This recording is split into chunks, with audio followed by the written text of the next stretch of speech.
Picture a man standing alone in the dust of the arena, the roar of 80,000 Romans crashing over him like a physical wave.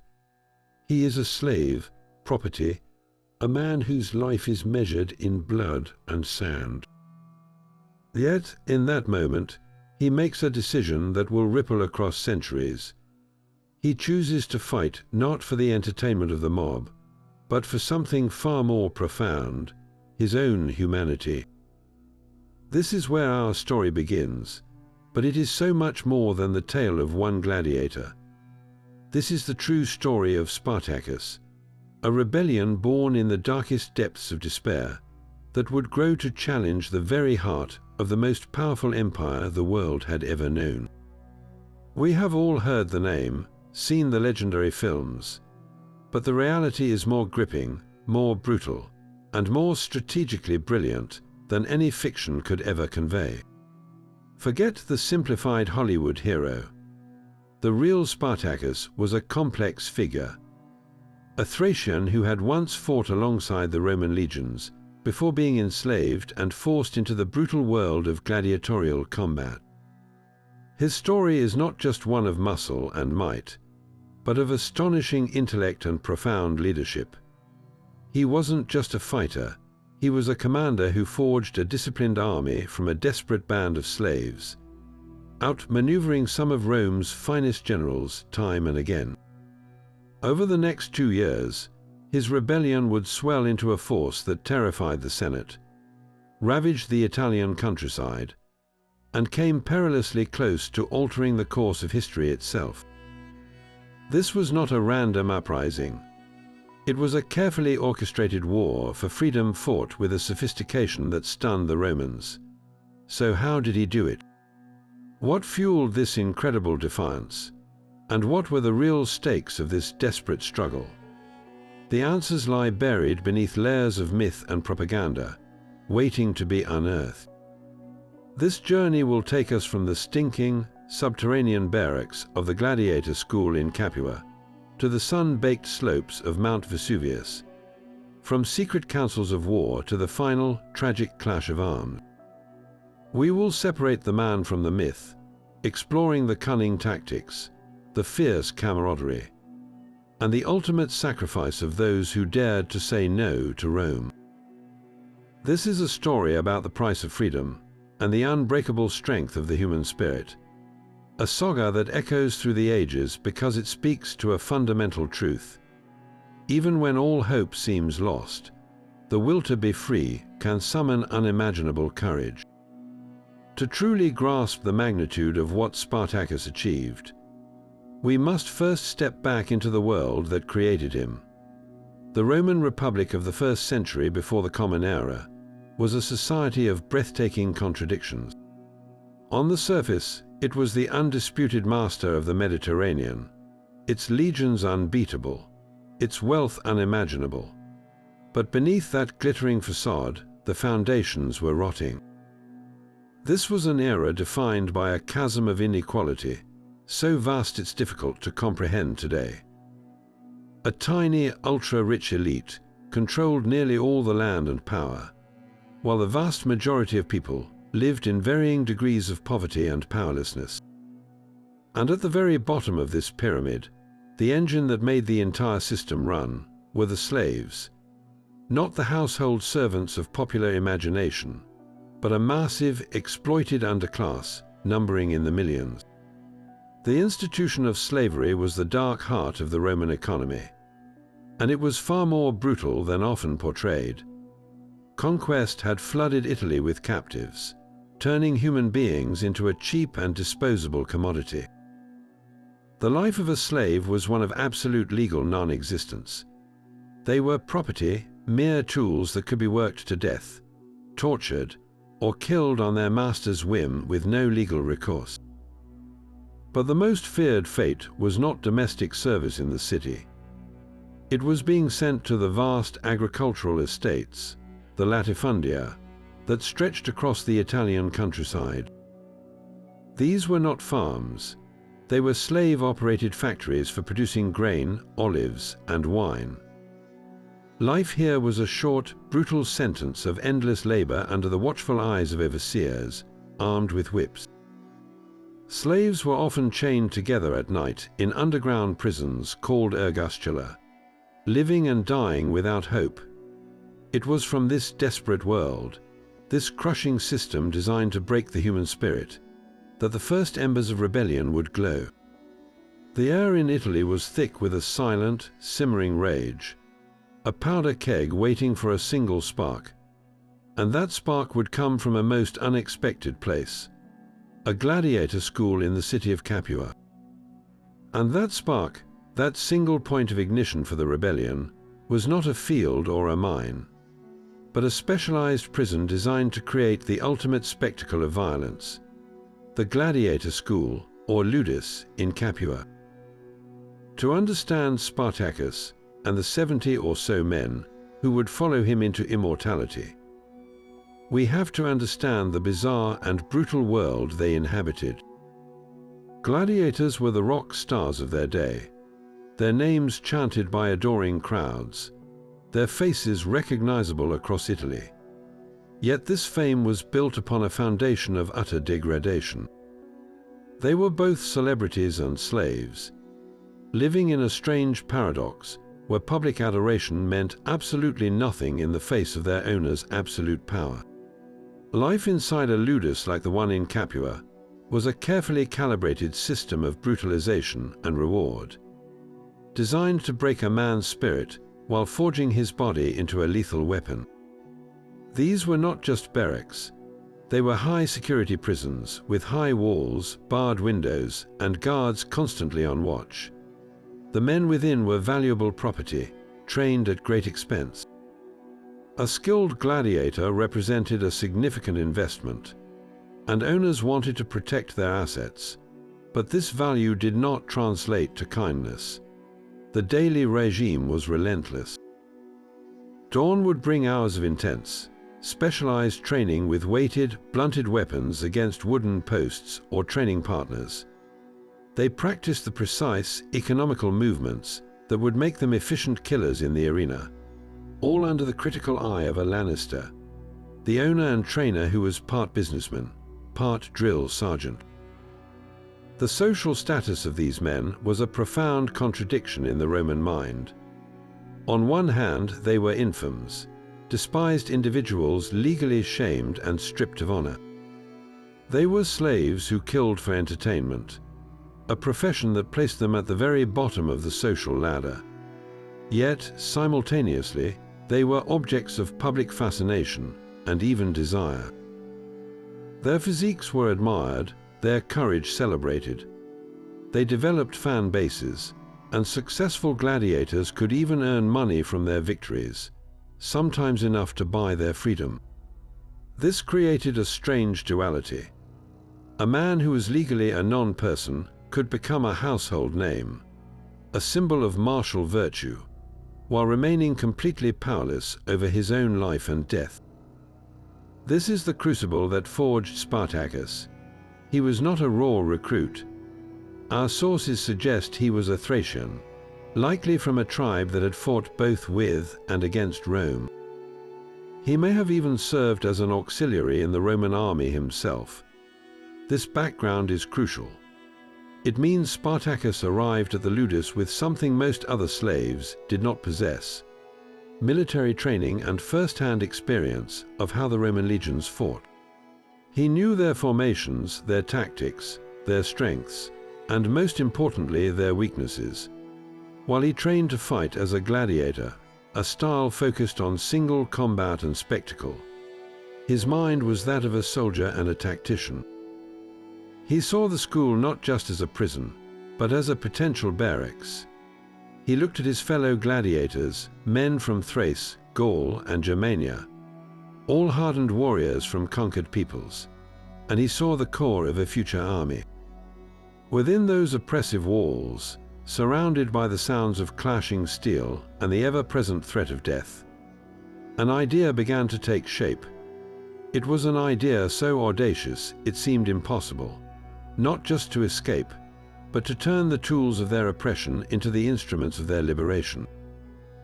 But who was this man before he became the stuff of legend? The historical Spartacus is a figure shrouded in mystery. His early life glimpsed only through fragments in the works of Roman historians, who were, after all, writing about their enemy. The most consistent thread tells us he was a Thracian.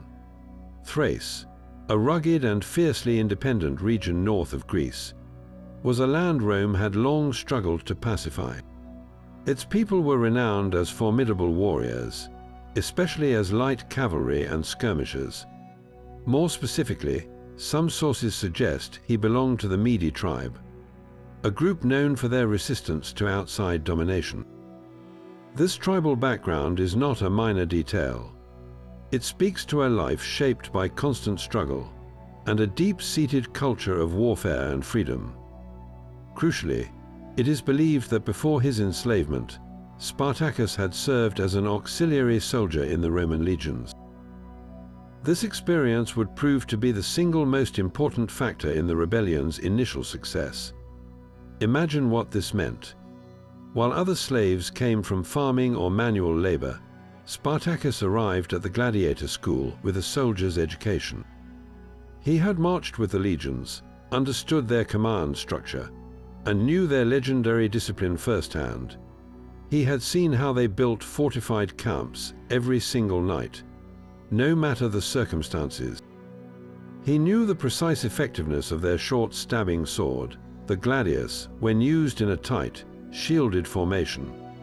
Most importantly, he understood their tactics, how they would probe for weakness, use their peeler javelins to disrupt enemy lines, and then advance as an unstoppable, cohesive unit. This military background set him apart completely from a typical slave rebel. He wasn't just a brave fighter, he was a strategist. He knew that a disorganized mob, no matter how enraged, would always be cut down by a professional Roman army. His goal, therefore, wasn't just to run away. From the very beginning, his aim was to create a mirror image of the force that had enslaved him. A disciplined, mobile army that could meet the legions on their own terms. The gladiators training alongside him were not just fellow sufferers. In his eyes, they were his junior officers. Men like Crixus the Gaul and Onomaus, also seasoned warriors from martial cultures, would become his lieutenants. He was surrounded by a ready-made officer corps, men already trained in weapons and accustomed to facing death. The ludus in Capua, intended to be their cage, became, under Spartacus's vision, an unlikely military academy. He was not merely planning an escape. He was planning the first mustering of a new army, one that would turn Rome's own military science against it. This unique combination of personal courage, tribal pride, and formal Roman training made Spartacus not just a threat, but a calculated, intelligent danger the Republic was utterly unprepared to face. The plan was as daring as it was desperate, a testament to Spartacus's strategic mind. He knew a chaotic, open revolt within the city walls of Capua would be swiftly crushed by the local garrison. Instead, the conspiracy was forged in whispers between training sessions and in the shadows of the barracks, a secret network of trust among 70 souls who had nothing left to lose but their chains. The man who owned them, Lentulus Batiatus, saw only disciplined assets. He was blind to the unity forming right under his nose. The date was 73 years before the Common Era, and the moment for action arrived. The breakout itself was not a wild, cinematic battle through the streets. It was a swift, violent explosion of pent-up fury, executed with shocking efficiency. They turned the very tools of their captivity into instruments of liberation. The initial weapons were not swords or spears, but kitchen spits and cleavers, heavy knives used to prepare food. With these crude implements, they overwhelmed their guards, fighting their way out of the ludus's oppressive confines. But Spartacus's objective was clear from the start. They needed real arms. Fortune, or perhaps careful prior intelligence, smiled upon them. They managed to seize a wagon that was transporting proper gladiatorial weaponry, swords, shields, and helmets, a priceless arsenal that instantly transformed a band of fugitives into a potent fighting force. Now armed and free, they did not linger. Their destination was not the open road, but a specific, strategically chosen refuge, the slopes of Mount Vesuvius. This choice was a masterstroke. To the Romans, Vesuvius was just a mountain, albeit one with fertile slopes, but to Spartacus it was a fortress. The rugged, wooded terrain was impassable for large, organized Roman formations, neutralizing the legion's greatest strength. From its heights, they could see anyone approaching for miles. It provided a defensible base, a place to breathe, to organize, and to plan their next move. This was the first clear demonstration that this was no mere slave revolt.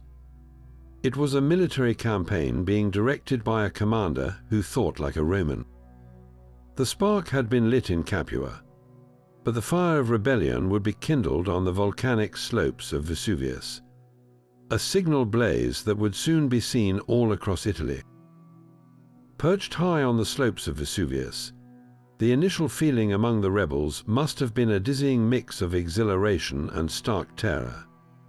They were free, but they were also trapped. Behind them lay the sea, an impossible barrier without ships. Before them stretched the entire Italian peninsula, the heartland of their enemy.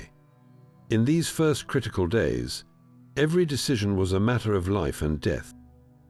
Their immediate strategy was not one of glorious conquest, but of sheer, pragmatic survival. The grand dream of marching out of Italy was, for now, a distant fantasy. The first order of business was simply to survive the next Roman response, which they knew was inevitable. Recognizing the need for clear leadership and discipline, the band of escaped gladiators and slaves did something remarkable. They held what amounted to a military election. Spartacus, with his proven military acumen, was the obvious choice for overall command, but he was not a sole dictator. The group also elected 2 Gallic warriors, Crixus and Oenomaus, as his lieutenants. This was a crucial move. It demonstrated a sophisticated understanding of unity, ensuring that the different nationalities within the group, Thracians, Gauls, Germans, and others, felt represented. This command structure was not born of a democratic ideal in the modern sense, but of a practical necessity to maintain cohesion among a diverse and potentially fractious group of hardened fighters. Spartacus, Crixus, and Oenomaus formed a council of war, a leadership triad that would guide the rebellion through its formative and most perilous phase. Their first action was a masterclass in defensive positioning. The summit of Vesuvius in the 1st century was not the bare, cratered peak we see today. It was wooded and rugged, with steep cliffs providing natural fortifications. The rebels set to work reinforcing these natural defenses. They would have built simple palisades and lookout points, establishing a secure camp from which they could not be easily dislodged. This was not the act of a panicked mob. It was the calculated move of a commander who understood terrain. From this eagle's nest, they had a commanding view of the surrounding plains and the approaching roads. Any Roman force would be seen long before it could launch an assault, giving the rebels precious time to prepare. But a fortress is useless if the garrison inside starves. The 70 men who escaped Capua had no supply lines, no friendly towns to provision them. Their existence depended on acquiring food, weapons, and other essentials. This led to their first forays into the rich countryside below. These initial raids were not acts of wanton destruction. They were targeted, necessary operations. Small, disciplined bands would descend from the mountain to strike at the isolated villas and farmsteads that dotted the landscape. The primary goal was supplies: grain, tools, livestock, and any weapons they could find. Yet these raids had a secondary, and perhaps more powerful, effect. As they broke into the storerooms of the wealthy landowners, they also broke into the slave quarters. They did not just take supplies, they liberated the slaves working there. This policy of liberation was the engine of the rebellion's growth. Every raid swelled their numbers, not just with able-bodied men, but with women, children, and the elderly, anyone desperate enough to risk everything for a chance at freedom. Spartacus welcomed them all. This created a profound challenge. His core fighting force of trained gladiators was now responsible for protecting a much larger, vulnerable community of non-combatants. This reality shaped their entire strategy. The goal was not to conquer Roman cities or engage in pitched battles. The objective was to keep moving, to stay one step ahead of the legions, and to find a way out of Italy. They were not an army of invasion. They were a nation of refugees on the march, protected by a growing and increasingly confident military guard. Their very existence became a powerful symbol, a walking, talking rebellion that challenged the foundations of Roman power with every step they took through the Italian heartland. Back in Rome, the news from Campania was met with annoyance more than alarm. A band of 70 gladiators had escaped. It was a nuisance, a blot on the local governor's record, but certainly not a matter for the Senate and people of Rome. The Republic was busy with real wars on its frontiers. This was a job for the local militia, a policing action to round up some troublesome runaway property. This profound misjudgment, this arrogant dismissal of the threat, would be Rome's first and most costly mistake. They saw slaves. They failed to see the soldier leading them. The Senate dispatched a praetor, Gaius Claudius Glaber, with a force of about 3,000 men. These weren't the legendary legions that had conquered Gaul and Greece. They were a militia levy, likely raised hastily from the city and surrounding areas. Their mission was simple: surround the mountain, blockade the passes, and starve the rebels out. It was a textbook Roman tactic for dealing with brigands holed up in the hills. To Glaber, it must have seemed like a straightforward, even boring, assignment. He marched his men to Vesuvius and did exactly what was expected. He set up a fortified camp at the only easily accessible path leading up the mountain. The logic was impeccable. The slaves were trapped, with the steep cliffs at their backs and a Roman force blocking the only way down. Surrender or starvation were their only options. Glaber's men settled in for a siege, confident that time was on their side. What they didn't understand was that Spartacus was not thinking like a cornered animal, but like a Roman commander. He saw the same terrain, but he saw possibilities where Glaber saw only obstacles. The Romans were watching the path. Spartacus was studying the mountain itself. The story of what happened next has become the stuff of legend, and it perfectly illustrates the tactical genius of Spartacus. The rear of the Roman camp was protected by what Glaber assumed was an impassable cliff face, a natural wall that required no defense. For the rebels, it became their avenue of attack. The historical accounts tell us that the slaves gathered wild vines from the mountaintop, thick, sturdy ropes of nature's making. They wove them into crude but strong ladders. Under the cover of darkness, a small group of the most agile men, perhaps including Spartacus himself, began a treacherous descent down the sheer precipice. It was an act of incredible daring, inch by inch down the rocky face, their lives depending on the strength of the vines. They moved silently, bypassing the Roman sentries entirely.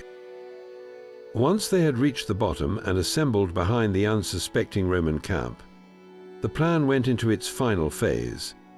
The main rebel force, still atop the mountain, would have begun making a visible commotion, perhaps shouting and brandishing torches, to draw the Romans' attention to the front. Meanwhile, the small band that had climbed down launched a sudden, violent assault on the rear of Glaber's camp. The result was pandemonium. Roman soldiers, awakened from sleep and expecting a frontal assault, were instead attacked from their undefended rear. In the confusion and darkness, discipline evaporated. The rebels, fighting with the desperation of men who knew there was no retreat, cut through the disorganized Romans. Glaber's force was routed. The praetor himself was lucky to escape with his life, fleeing the humiliating wreck of his camp. The slaves not only won their first battle, they captured a treasure trove of proper Roman military equipment, swords, shields, javelins, and armor, enough to equip their growing army like a real legion. The shockwave from this victory was immediate. The Senate, now thoroughly embarrassed, realized this was more than a simple manhunt. They sent a second, larger force under the command of another praetor, Publius Varinius.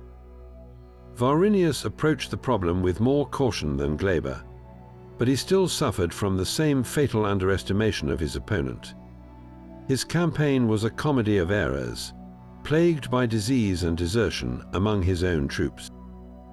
Spartacus, now leading a force that numbered in the tens of thousands, avoided a direct confrontation, instead using his superior knowledge of the local terrain to outmaneuver the Romans. He harassed Varinius's detachments, picking off foraging parties and striking at isolated units. In a series of skillful engagements, Spartacus's army repeatedly bested the Romans, even capturing Varinius's own horse and personal belongings. A deep and very public humiliation for a Roman magistrate. The slave army was no longer just surviving. It was dominating the Roman forces sent to destroy it. These initial victories were more than just military successes. They were a powerful propaganda tool. News of a slave army defeating Roman praetors spread like wildfire across the Italian countryside, drawing thousands more fugitives, deserters, and oppressed peasants to Spartacus's banner. The spark on Vesuvius had become a wildfire. The stunning victories over Glaber and Varinius did more than just secure the rebel army's survival. They turned Spartacus into a beacon of hope visible across the entire peninsula. The news traveled not through official proclamations, but along the secret, desperate grapevine of the oppressed. A slave army had not only escaped, but had humiliated Rome's praetors in open combat. This was an idea so powerful, it became a force of nature in itself. And like a magnet, it began to pull the dispossessed from every corner of the Italian countryside. What had begun as a tight-knit band of 70 gladiators now swelled into a massive, unwieldy multitude. Historians estimate their numbers may have ballooned to over 70,000 souls, a figure that would have dwarfed many Roman legions of the era. This influx transformed the rebellion's character entirely. No longer was it just an army of professional fighters. Now it was a moving nation. Alongside the Thracian and Gallic warriors came a flood of rural slaves who had spent their lives toiling on vast estates, shepherds who knew the hidden paths of the Apennine Mountains, and even impoverished free peasants who saw little difference between their own hardscrabble existence and the life of a slave. The rebellion became a mirror held up to the deep-seated inequalities of Roman society, attracting anyone who felt crushed by the weight of the senatorial elite. This diversity was both its greatest strength and its most profound weakness. The strength was in the sheer numbers, a human tide that seemed unstoppable. The weakness lay in the fact that this was no longer a unified military force with a single purpose. It was a collection of people with vastly different backgrounds, skills, and most critically, different dreams of what freedom should look like. Managing this colossal and chaotic host presented Spartacus with challenges far greater than any Roman army. His corps of gladiators formed a professional backbone, but they were now a small minority surrounded by tens of thousands of inexperienced, undisciplined, and often frightened people. The daily task of feeding this multitude was a logistical nightmare. While the initial raids on villas had been sufficient for a small band, supplying 70,000 required constant, large-scale foraging that stripped the countryside bare. Movement became slow and cumbersome, a far cry from the swift, guerrilla-like strikes that had characterized their early success. Protecting the vast train of non-combatants, women, children, and the elderly who had joined the march became a primary strategic concern, limiting their options and making them vulnerable to being pinned down. This logistical strain was matched by a growing ideological split within the leadership itself, a fracture that would ultimately shape the rebellion's destiny. It seems a clear division emerged between Spartacus and his primary lieutenant, the Gaul Crixus. Spartacus, ever the strategist, understood the fundamental reality of their situation. No matter how many battles they won in Italy, they were still trapped in the heart of their enemy's power. His goal remained pragmatic and astonishingly ambitious: to lead this entire multitude out of Italy. Some sources suggest he aimed to cross the Alps into Gaul, where the various tribes could disperse to their homelands and live in freedom, beyond the reach of Rome. This was a plan born of cold, military logic, a strategic withdrawal to secure a lasting victory. Crixus and many of his Gallic and Germanic followers, however, saw things differently. Emboldened by their victories and intoxicated by the plunder they were taking from the rich Italian villas, they wanted to stay and fight. Why run away when they were winning? Their goal was not escape, but vengeance and reward. They wanted to continue ravaging the Italian countryside, to make the Romans pay for their oppression, and to enjoy the spoils of war. This conflict between Spartacus's vision of disciplined exodus and Crixus's desire for chaotic plunder created a fundamental tension at the very top. The army that had been united by a common enemy was now being pulled in two different directions by diverging definitions of success. This was no longer just a military campaign. It was a test of leadership, a struggle to control the very soul of a revolution that was growing larger and more unpredictable with each passing day. The fundamental disagreement, simmering between Spartacus and Crixus, could no longer be contained. What had begun as a strategic debate in the war councils now threatened to tear the entire rebellion in two. On one side stood Spartacus, the clear-eyed strategist who understood that their successes, however spectacular, were temporary. He saw the rebellion not as an endless war, but as a grand exodus. His plan was breathtaking in its scale and logic. March the entire multitude north, cross the mighty Alps, and disperse. The Gauls could return to their homelands, the Thracians to theirs, and all would live in freedom beyond the long arm of Rome. It was a plan for permanent victory, a way to save the lives of the tens of thousands of non-combatants who depended on them. Crixus, however, represented a very different, more visceral emotion. For him and the many Gallic and Germanic warriors he led, the taste of victory was too sweet to abandon. Why flee when they were humiliating the legions on their own soil? The rich villas of southern Italy were ripe for plunder, and every Roman magistrate they defeated was a satisfying act of vengeance for years of servitude. To them, Spartacus's plan felt like a retreat, a surrender of the initiative they had fought so hard to gain. They wanted to stay and fight, to revel in the spoils and make the Romans bleed. This was no longer just a disagreement over tactics. It was a clash of fundamental objectives: survival versus vengeance, freedom as a destination versus freedom as an ongoing act of defiance. Faced with an irreconcilable split that risked causing internal conflict, Spartacus made a painful but perhaps inevitable concession. He would not force the issue and risk a civil war within the rebellion. In a moment that defined the tragic flaw of the uprising, the massive army divided.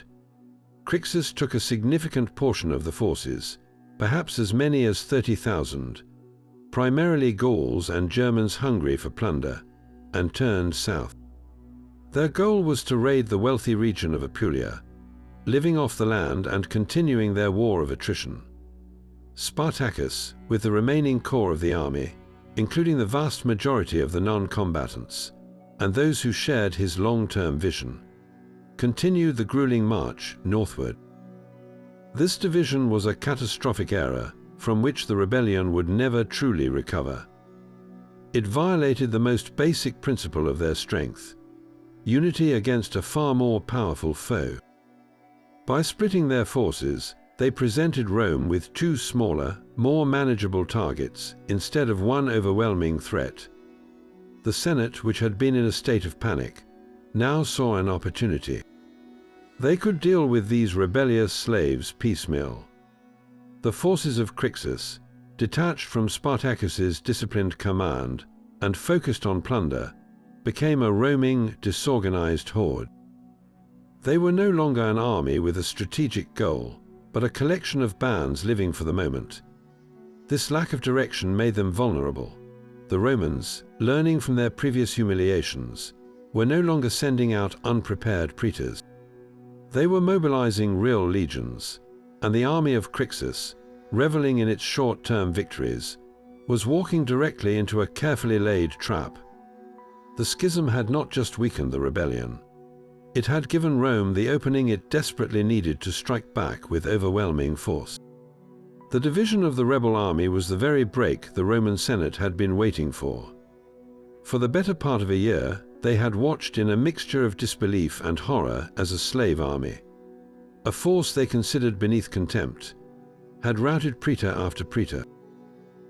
The humiliation was no longer a local affair in Campania.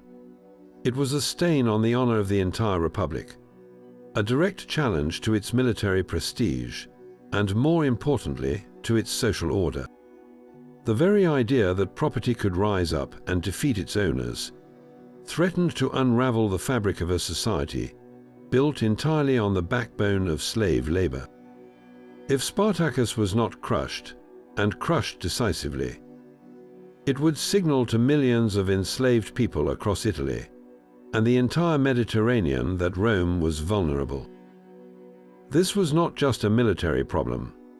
It was an existential threat to the system itself. The news that the slave host had split was met not with relief, but with a cold, calculating recognition that the moment for half measures was over. The time for sending junior magistrates with hastily levied militia was finished. The Senate now understood it was facing not a band of brigands, but a cunning adversary commanding a legitimate army. In the winter of 73 to 72 before the Common Era, they made a decision that resonated with grave seriousness. They would send both consuls. In the Roman Republic, the two consuls were the highest elected officials, the supreme commanders of the state. For both consuls to be deployed against a single enemy, and an enemy of slaves no less, was an almost unprecedented admission of the threat's magnitude. It elevated the conflict from a mere slave hunt to what the Romans called a bellum, a true war. The men chosen for this formidable task were Lucius Gellius Publicola and Gnaeus Cornelius Lentulus Clodianus. They were not military novices. Both were experienced politicians and commanders from established families. More significantly, they were not given small task forces. Each consul was assigned 2 full legions. This meant a combined force of at least 20,000 professional soldiers, well-trained, well-equipped, and backed by the full logistical might of the Republic. This was a far cry from the undermanned and overconfident forces of Glaber and Varinius. This was the real Roman war machine awakening, and its target was clear: annihilate the slave rebellion before it could do any more damage. The consuls devised a classic Roman strategy, one that exploited the fatal mistake of the rebel split. They would use their separate armies like the two jaws of a vice. Gellius Publicola marched south to deal with the force of Crixus, which had been raiding Apulia, living off the land without a clear strategic objective beyond plunder. Lentulus Clodianus moved to position himself in the north, his goal to block Spartacus's route to the Alps. The plan was simple and brutal. Crush the smaller, isolated army of Crixus quickly, then combine their forces to trap Spartacus between them, preventing his escape and destroying him in a decisive, set-piece battle. It was a textbook demonstration of Roman military doctrine: divide your enemy, then defeat them in detail. The first part of their plan was executed with devastating efficiency. Gellius Publicola's legions caught up with the army of Crixus near Mount Garganus in Apulia. The forces led by the Gaul, separated from Spartacus's disciplined influence, were likely overconfident and disorganized after months of unchecked raiding. They were no match for the concentrated power of two fresh Roman legions. The battle was a massacre. Roman historians record that Crixus and his 30,000 followers were slaughtered almost to a man. Crixus himself died fighting, but his death was not a heroic last stand. It was the predictable outcome of a force that had traded strategy for plunder. The Romans, wanting to make an example, reportedly crucified prisoners along the Appian Way as a grim warning of the fate awaiting rebels. The southern jaw of the vice had snapped shut with terrifying finality. For Spartacus, marching north with his half of the host, the news of Crixus's annihilation must have been a devastating blow. It confirmed his worst fears about the dangers of splitting their strength. Yet, it also served as a brutal validation of his own strategic reasoning.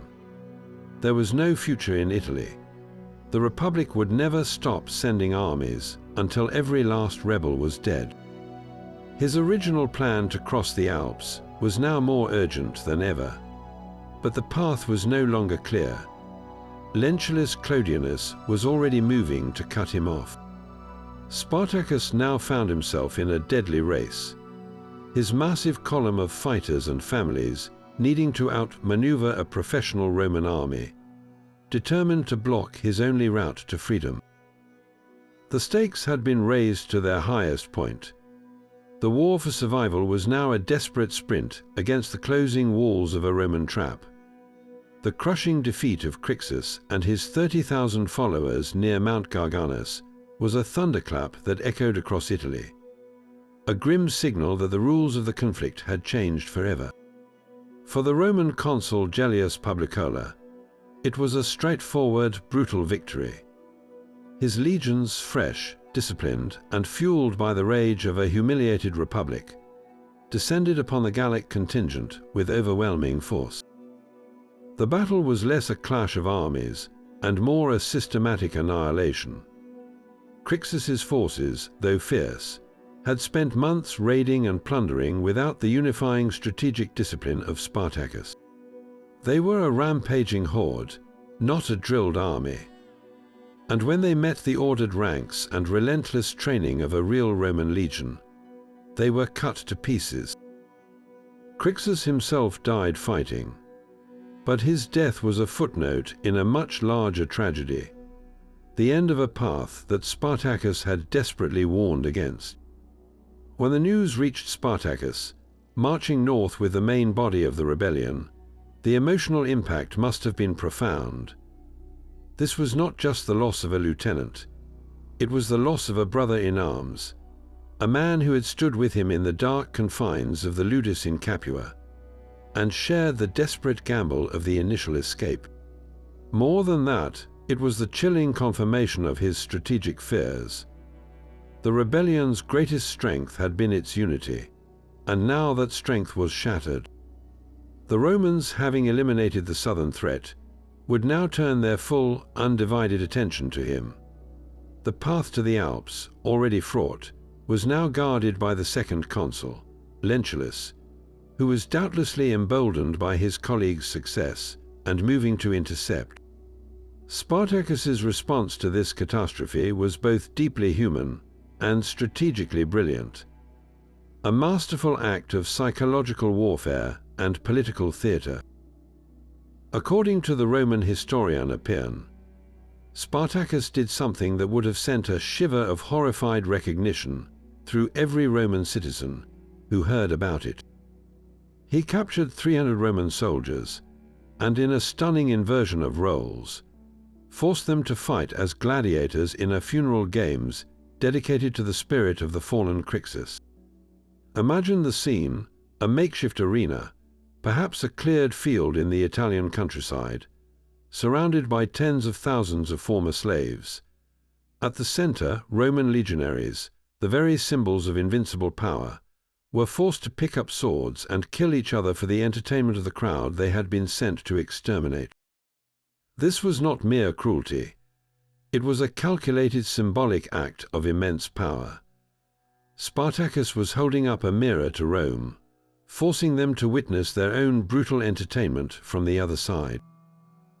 He was demonstrating that the roles of master and slave, entertainer and audience, were not fixed by divine right, but were mere constructs of power, and that power had now shifted, if only temporarily. This grim spectacle served multiple purposes. For his own followers, it was a potent act of vengeance and a ritual to honor a fallen hero, solidifying their resolve and binding them together in shared loss and renewed purpose. For the Romans, it was the ultimate insult, a blasphemous parody of their sacred customs that struck at the very heart of their cultural identity. It communicated a terrifying message. Spartacus was not just a military leader. He was a rival commander who understood Roman psychology and was capable of using their own symbols against them. This act cemented his transformation in the Roman mind from a troublesome slave to a true enemy commander, a hostis, worthy of both their deepest hatred and their most serious military consideration.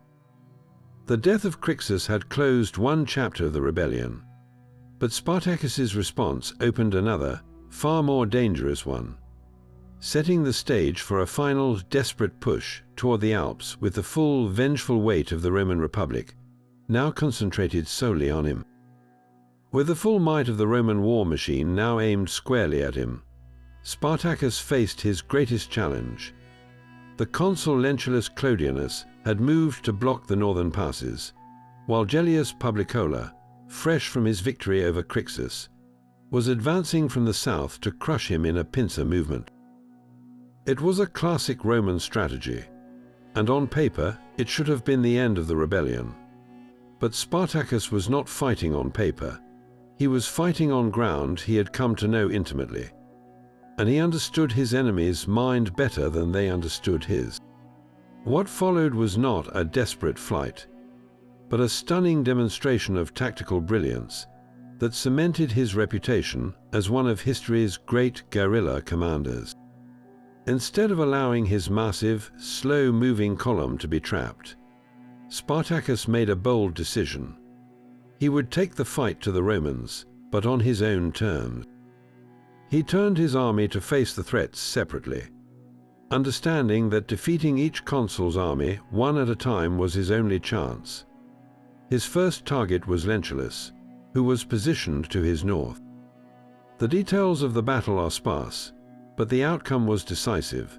Spartacus's forces, a mix of his veteran gladiator corps and the most capable of the newer recruits, engaged and thoroughly defeated Lentulus's 2 legions. The consul was forced into a humiliating retreat, his army broken and scattered. This victory was crucial. It smashed one jaw of the Roman vice before it could close. But there was no time to rest. Even as Lentulus's army fled, Gellius Publicola was marching up from the south, confident he would catch the slaves between his legions and those of his colleague. Spartacus, however, had just gained the initiative. He swiftly repositioned his entire force to meet Gellius head-on. The second battle was an even more emphatic victory. The Roman legions, expecting to fight a disorganized and demoralized enemy. Instead found a disciplined, vengeful army, fighting under a commander who had just proven he could beat them at their own game. Gellius's army was routed. In a matter of weeks, Spartacus had not only escaped destruction, but had decisively defeated both consuls of the Roman Republic in individual battles. The psychological impact of this cannot be overstated. For the first time, a slave army had systematically dismantled the highest military command structure of the state. The road to the Alps now lay open, a seemingly clear path to the freedom Spartacus had always envisioned. The subsequent march north was a triumphant, defiant procession through the heart of Italy. His army, now swollen to perhaps 120,000 people, including non-combatants, moved like a migrating nation. They bypassed major fortified cities, not because they couldn't take them, but because siege warfare was a delay they could not afford. Their goal was the pass, not plunder.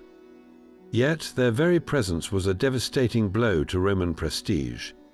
They moved through the rich plains of Cisalpine Gaul, the northern region of Italy, a territory that had only been fully Romanized for a little over a century. Here, the rebel army lived off the land, but their conduct seems to have been strategic rather than wantonly destructive. They targeted the estates of the wealthy, the symbols of Roman authority, further demonstrating that this was a war against the slave-owning class, not a random rampage.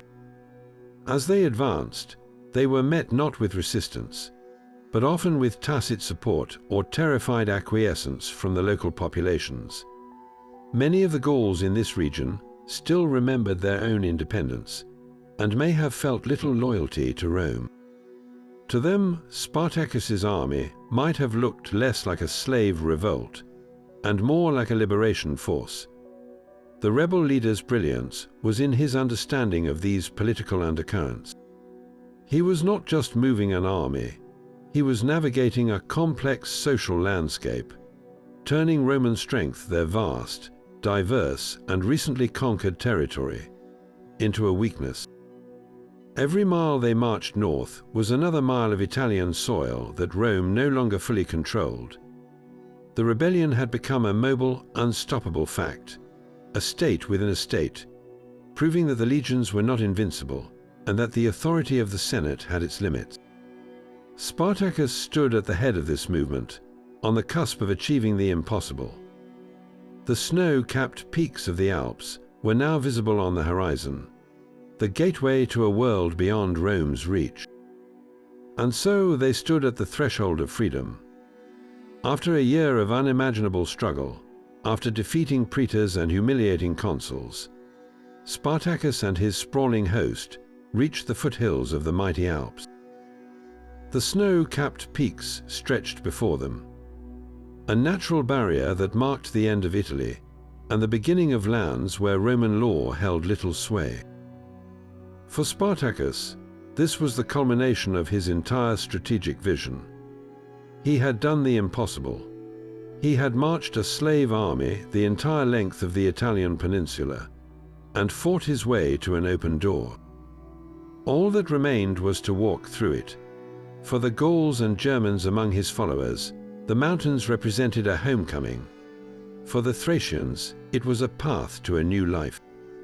For every man, woman, and child who had endured the grueling march, it was salvation. And then, in a decision that has baffled historians for 2,000 years, Spartacus gave the order not to cross, but to turn around. The entire multitude, this nation on the move, reversed its course and began the long march back south, back into the very heart of the Roman wolf's den. This single decision is the great, haunting pivot point of the entire rebellion. Why would a commander of such proven brilliance, a man who had demonstrated a clear-eyed understanding of Roman power, voluntarily abandon his only chance for a lasting victory? The ancient sources offer conflicting clues, and modern historians are left to piece together a puzzle with several plausible, and deeply tragic. Explanations. The most straightforward theory points to the will of the army itself. While Spartacus saw the Alps as a gateway, many of his followers may have seen them as a dead end. The prospect of dispersing into the wild, tribal lands of Gaul might have seemed bleak and uncertain compared to the rich, sun-drenched plains of Italy they had just spent months plundering. The majority of the rebels were not from Gaul or Thrace. They were Italians, born and enslaved on the peninsula. For them, freedom did not mean exile in a foreign land. It meant claiming a piece of the rich country they had been forced to build for others. There may have been immense pressure from the rank and file, a refusal to take that final, decisive step. Spartacus, whose authority rested on the consent of the led, may have felt he had no choice but to succumb to the collective desire for vengeance and reward, even if he knew it was a strategic death sentence. A second, more audacious possibility is that victory had bred overconfidence. Even in Spartacus himself, he had just defeated the two consuls of Rome in open battle. The legions, the legendary backbone of republican power, had proven fallible against his leadership. Perhaps the original goal of escape began to seem too modest. Perhaps a new, grander vision took hold, not to flee from Rome, but to break its power in Italy itself. Some ancient writers suggest the rebels planned to march on Rome, the ultimate symbolic act of defiance. While this seems fantastical, it's not impossible that Spartacus believed he could ignite a wider war, rallying the discontented Italian allies and the vast slave population to his banner in a true revolution that would topple the Republic. Turning south, then, was not a retreat but an escalation, a gamble for the highest possible stakes. A third theory involves a more practical, yet equally fateful, calculation. The Alps were not a gentle hill. They were a formidable mountain range, treacherous to cross even in the best conditions. For an army of over 100,000 people, including the elderly, women, and children, with all their belongings and livestock, the crossing would have been a logistical nightmare, likely resulting in many deaths from exposure, starvation, or accidents. Furthermore, the lands beyond were not empty. They were inhabited by tribes who might be hostile to such a large, armed group entering their territory. Spartacus may have made a cold assessment that the cost of crossing was too high, that his people would never survive the journey. Faced with the certainty of a deadly mountain passage and the uncertainty of what lay beyond, he might have chosen the devil he knew, one more desperate gamble against the Romans in the hope of carving out a secure territory within Italy itself. Whatever the true reason, popular pressure, soaring ambition, or grim pragmatism, the decision to turn back sealed the rebellion's fate. They had spurned their only chance for survival, and now they were marching directly into the waiting jaws of a republic that was no longer merely annoyed, but fully, terrifyingly mobilized for total war. The decision to turn away from the Alps and march south remains one of the most debated moments in ancient history. A choice that transformed the rebellion from a fight for freedom into a tragic, high-stakes showdown. As the massive host reversed its course, the mood within the army must have been a volatile mix of triumph and trepidation. For many, the South represented the known world, the land of their enslavement, but also the source of immense wealth they felt entitled to after their victories. They moved with a new purpose, no longer fleeing but seemingly challenging the very core of Roman power. Their path took them through Picenum and into Apulia, the very region where Crixus had met his end, perhaps as an act of symbolic vengeance or a recruitment drive among the remaining slave populations. Yet, with every step deeper into Italy, they were burning their bridges behind them. The window for a negotiated escape had slammed shut. The only outcomes now were total victory or total annihilation. In Rome, the news that the slave army had not dispersed over the Alps, but was instead marching back towards the capital, sent a wave of pure terror through the Senate. The consecutive defeats of the consuls, Gellius and Lentulus, were no longer just military setbacks. They were a profound political crisis that threatened to destabilize the entire republic. The ruling class was gripped by a near panic, haunted by the memory of the Cimbri and Teutones invasions a generation earlier, when barbarian hordes had threatened the city itself. The social order, built on the absolute subjugation of slaves, was trembling. If Spartacus could not be stopped, his example might inspire uprisings across Sicily and the wider empire, leading to a collapse they could not fathom. The existing command structure had proven utterly incompetent. A new solution was demanded, one that prioritized ruthless efficiency over aristocratic pride. That solution arrived in the formidable and deeply ambitious person of Marcus Licinius Crassus. To understand the final act of Spartacus's rebellion, one must understand the man appointed to end it. Crassus was not a nobleman resting on his family's fame. He was the richest man in Rome, a self-made millionaire many times over, and his wealth was the foundation of his power. He had built his fortune through ruthless real estate speculation, famously buying up burning buildings for a pittance, and then employing his own private fire brigade to save them, a metaphor for his entire career. But Crassus craved more than money. He yearned for military glory, the one currency that truly mattered in Roman politics. At a time when his rival, Pompey the Great, was winning spectacular victories abroad, Crassus was stuck in Rome, his influence rooted in his checkbook rather than his battlefield accomplishments. The slave war was a nuisance to the Senate, but for Crassus, it was a golden opportunity. The Senate, desperate and out of options, took the unprecedented step of appointing Crassus to the special command of the war, granting him the authority of a praetor, but with the resources of the state behind him. He was given 6 new legions, and crucially, the command of the 4 existing legions that had been so badly mauled by Spartacus. Crassus's first act was a stunning demonstration of the very discipline that the previous Roman commanders had lacked. Upon taking command, he found the remnants of the consular armies demoralized and prone to desertion. His response was brutally simple. He revived the ancient and terrifying punishment of decimation. This involved dividing a cohort of about 500 men who had shown cowardice into groups of 10, forcing them to draw lots. The one soldier who drew the unlucky lot was then clubbed to death by his 9 comrades. This act of horrific, collective punishment was not just about killing a few men.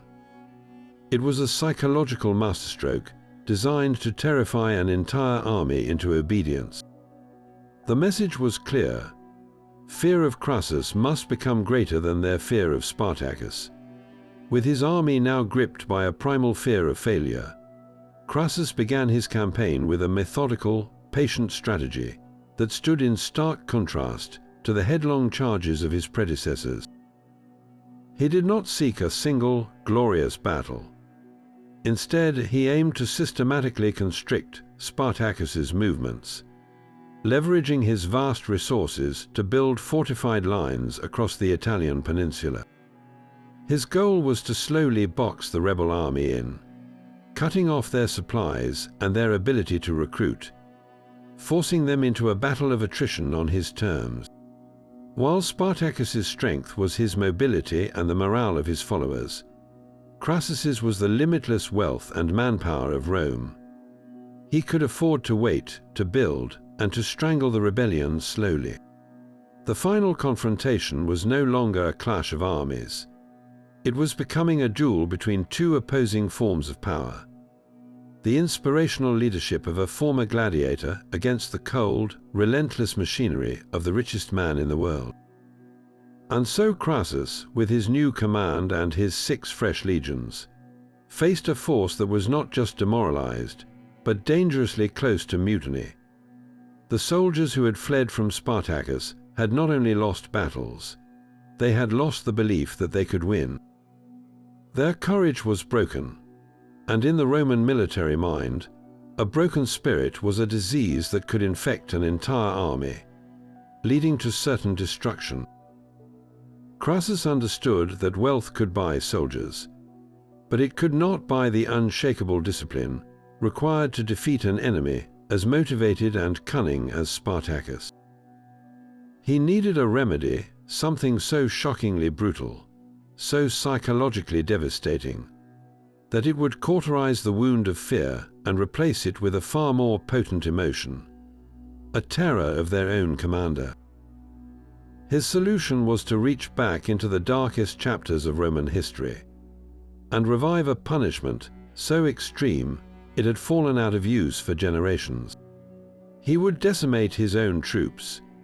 The word decimation comes from the Latin for removal of a tenth, and the practice was as methodical as it was horrifying. It was not a random act of violence or a mass execution.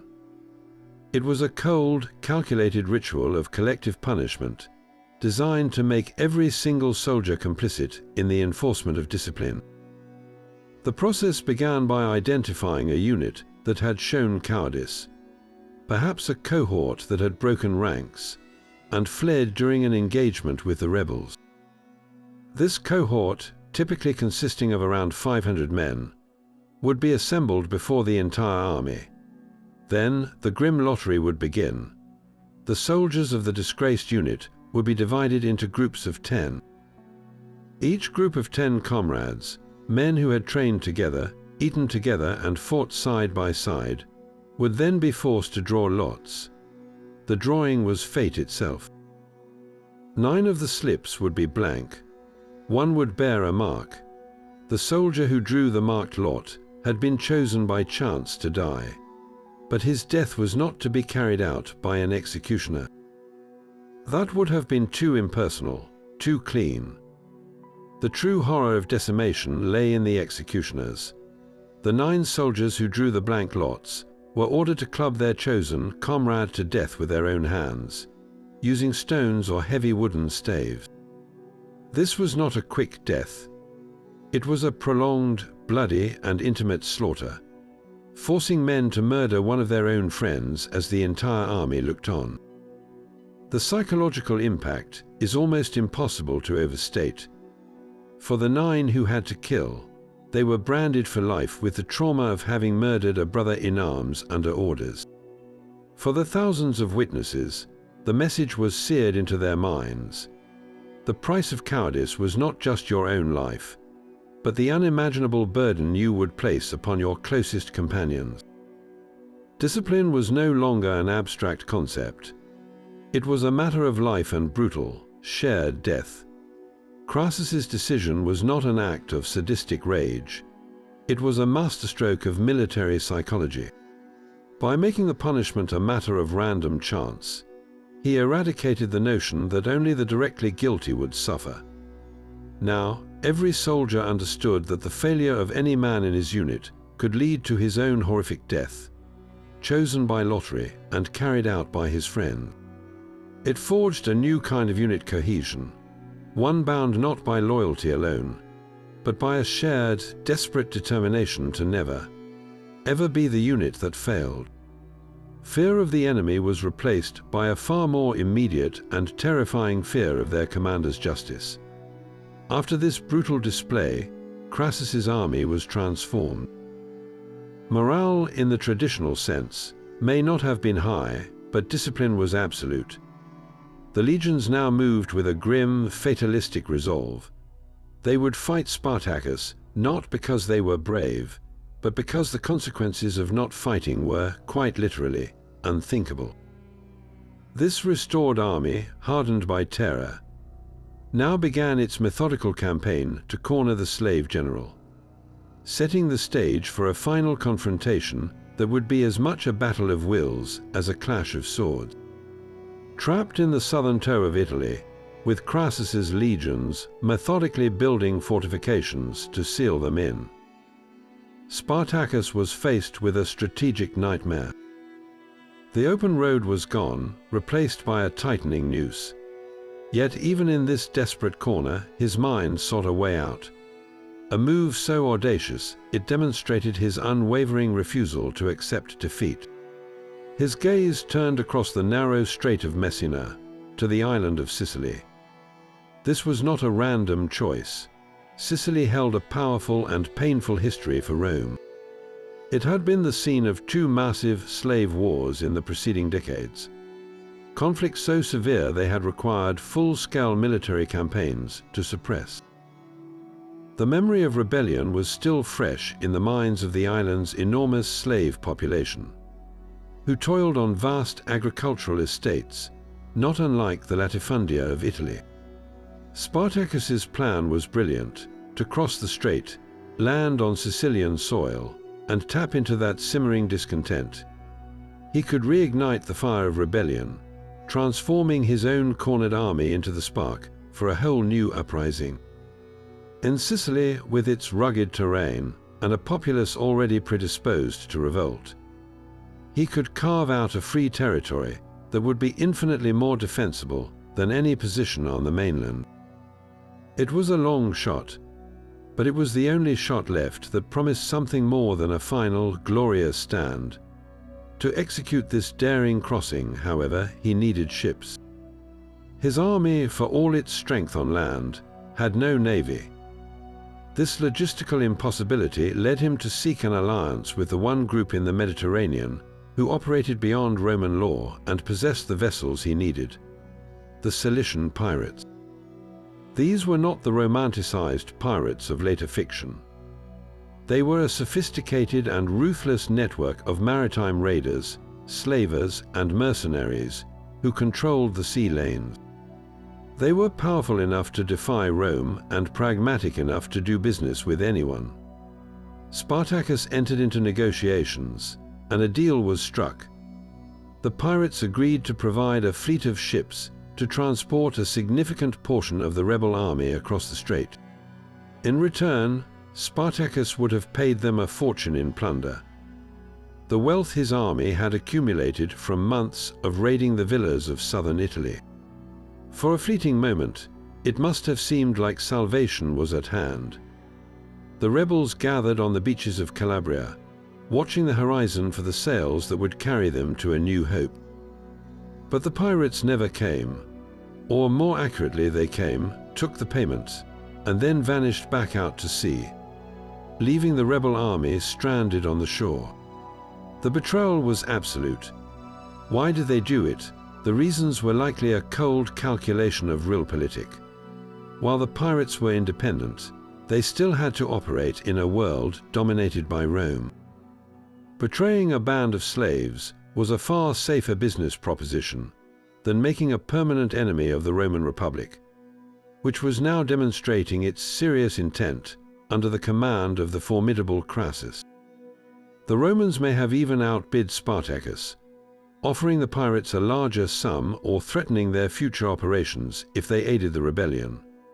For the pirates, it was simply a better deal to take the money and run, leaving the slaves to their fate. For Spartacus and his followers, the feeling of abandonment on that beach must have been a profound and crushing despair. The one tangible hope for escape had been sold out from under them, a stark reminder that in the brutal calculus of power, they were still seen as disposable. Refusing to surrender to despair, Spartacus displayed the relentless ingenuity that had defined his entire campaign. If he could not hire a navy, he would build one. With the Roman fortifications growing stronger every day, he ordered his army to attempt the impossible. They would construct their own fleet of rafts. The resources at hand were meager: logs lashed together with ropes, perhaps aided by animal hides stretched over wooden frames to create crude boats. The Strait of Messina, while narrow, is notorious for its powerful, unpredictable currents. a challenge even for experienced sailors in proper vessels. The attempt to cross it on makeshift rafts was an act of breathtaking courage and sheer desperation. The ancient sources give us few details, but we can imagine the scene: hundreds of men, women, and children, pushing these unstable crafts into the water, attempting to paddle across the churning strait under the terrified gaze of those left behind. It was a futile effort. The rafts were doubtless scattered and swamped by the waves. Some may have been captured by Roman patrol vessels that Crassus would surely have positioned to intercept any escape attempt. The sea, which had promised a pathway to freedom, became just another wall. The plan to reach Sicily had failed utterly, leaving the rebellion with its back literally against the sea, staring at the imposing earthworks of the Roman army, now blocking their only way north. With the sea at their backs and the hopeless venture to Sicily behind them, Spartacus and his followers found themselves cornered in the Bruttium Peninsula, the very toe of the Italian boot. It was here that Marcus Licinius Crassus decided to end the war not with a single glorious charge, but with a display of cold, calculated power that only the richest man in Rome could muster. He would not risk another battle on the slave army's terms. Instead, he would use Rome's greatest advantage, its limitless capacity for large-scale engineering and its endless resources, to physically imprison the entire rebellion. His order was as ambitious as it was brutal. His legions would build a wall, a continuous fortification stretching clear across the peninsula from the Tyrrhenian Sea to the Ionian Sea, a distance of over 30 miles. The scale of this project was staggering, a testament to the legendary discipline of the Roman soldier, who was as much an engineer as a fighter. Under the direction of their officers, thousands of men began the back-breaking work of moving earth and felling trees. This was not a simple stockade. It was a sophisticated multi-layered defensive system designed for total containment. First, they dug a massive ditch, 15 feet wide and equally deep, creating a formidable anti-cavalry and anti-infantry obstacle.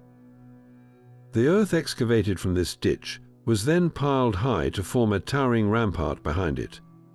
On top of this rampart, they constructed a sturdy palisade wall of sharpened wooden stakes, creating a killing zone for defenders. At regular intervals along this immense barrier, they built fortified towers, each one garrisoned with troops and artillery like ballistae, giant crossbows capable of hurling javelins with devastating accuracy at anyone attempting to breach the line. This was more than just a wall, it was a statement. Crassus was demonstrating to Spartacus, and to all of Rome, that this was no longer a war of maneuver. It was a siege on a geographic scale. The rebellion's strength had always been its mobility, its ability to live off the land and strike where least expected. Now that strength was nullified, Crassus's wall turned the entire southern peninsula into a giant prison. The goal was not to attack, but to wait. Inside this man-made cage, the slave army's vast numbers became its greatest liability. With their supply lines completely severed, and the local countryside quickly stripped bare of food, hunger would soon become a more deadly enemy than any Roman legionary. Crassus's strategy was one of sheer economic might, a patient, grinding approach that relied on the simple, cruel mathematics of starvation. He could sit comfortably on his side of the wall, his own supplies flowing effortlessly from the north, while watching the rebellion slowly consume itself from within. The brilliant tactician Spartacus was now faced with a problem that courage alone could not solve. He was trapped by an enemy who understood that the most effective way to win a war was sometimes to never fight a battle at all. But even the most brilliantly conceived cage is only as strong as the will of those trapped inside it. For Spartacus, Crassus's wall was an obstacle to be overcome, not a final sentence. Inside the containment zone, the situation grew increasingly desperate. The sheer size of the rebel host meant that the local food supplies, already scavenged, were rapidly dwindling. Hunger began to gnaw at the army's resolve, a foe that no amount of courage could defeat in open combat. Yet, surrender was not an option. They knew the fate that awaited captured rebels' crucifixion along the Appian Way, the same grim fate suffered by the followers of Crixus. In this atmosphere of looming starvation and certain death, Spartacus's leadership was tested as never before. He had to conjure a miracle from sheer desperation, and he did so with a plan that was as brutal as it was ingenious. He waited for the cover of a stormy winter night, when the elements would be his greatest ally. The howling wind and driving rain would mask the sounds of movement and reduce visibility for the Roman sentries perched in their towers.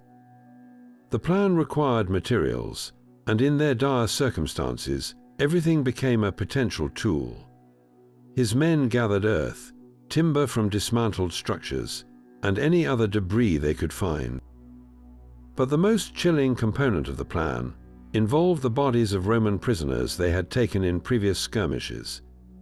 In a move that shocks the modern conscience, but spoke to the absolute extremity of their situation, these bodies were used as filling material alongside the earth and wood.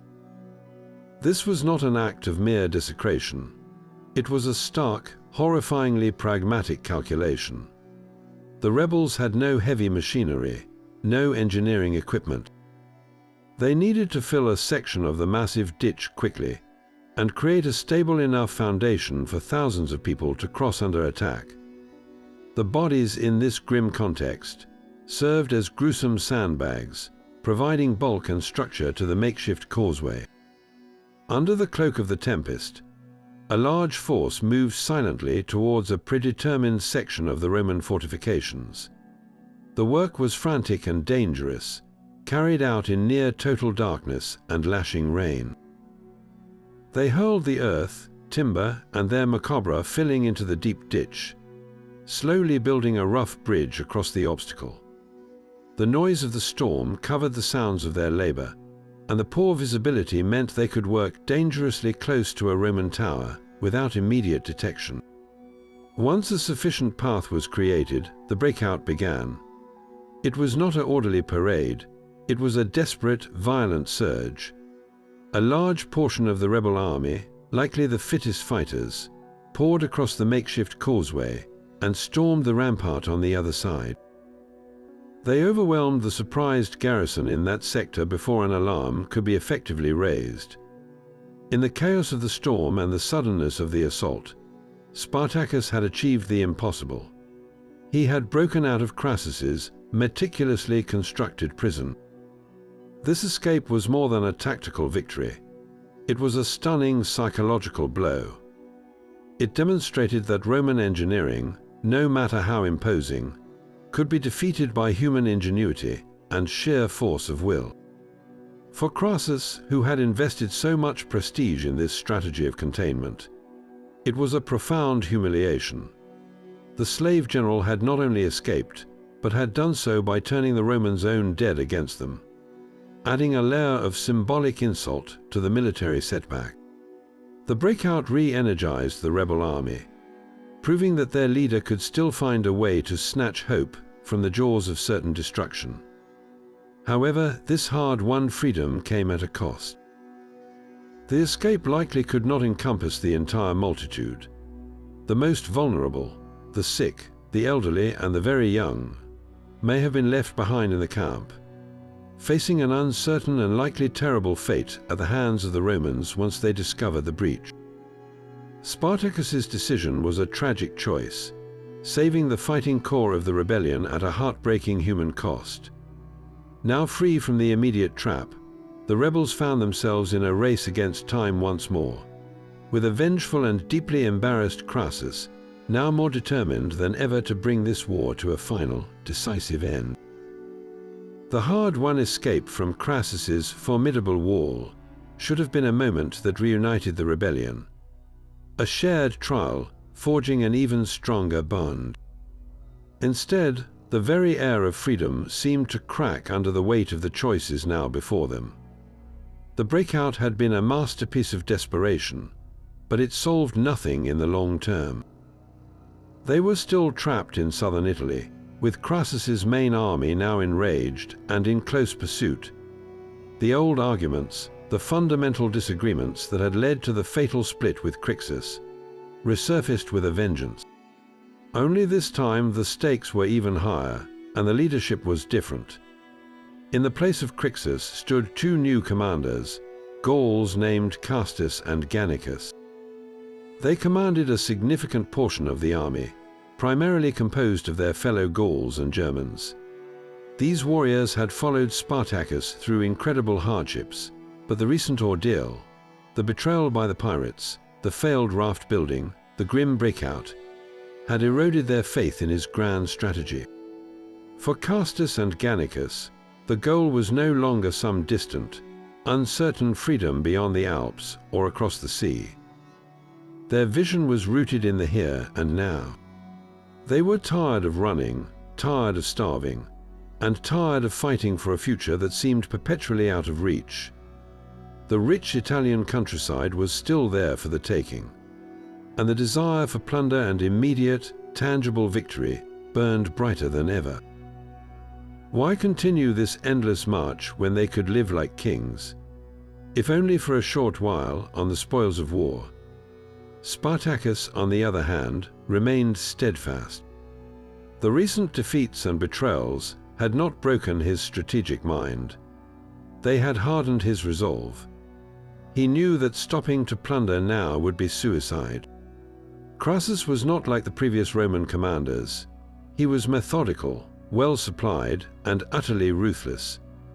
The only path to survival, in Spartacus's view, was to keep the army mobile, to continue maneuvering, and to find another opportunity to break out of the Italian trap. He likely argued for a push northward, to try once more for the Alpine passes, or perhaps seek another, less guarded route out of the peninsula.